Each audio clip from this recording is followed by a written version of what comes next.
Salam dostlar. Yeni ben kitap sergisine getmişdim ve düşündüm ki öyle birbaşa buradan gelip videonu çekim. Deməli biz müxtəlif kitablar aldıq. Biri Sinkoddandır.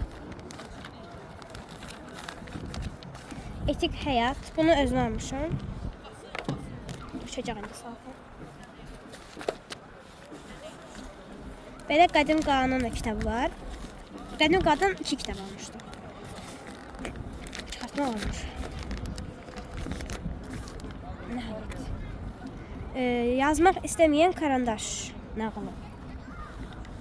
Sinkoddan və ən çox oxumaq istədiyim ensiklopediya. Mənə maraqlı gələn astronomiya kitabı çox ağırdı. Qədim Qaladan aldığım ikinci kitab. Barama içində gizlənən oğlan Rövşən Abdullahovun ən təzə çıxan kitabı. Mixtiyası, nəsə belə qəribə nəşriyyat. Bir yarısını oxumuşam bu kitabın. Ama yəni çox maraqlı kitabdır.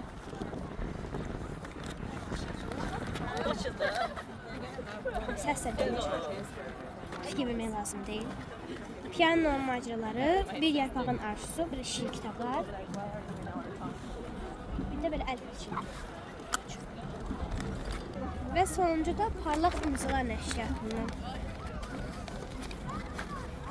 2 maraqlı kitab. Aya nə üçün qış yoxsuluna getmədi və Dovşan nə üçün yeni il şənliyinə qatılmadı.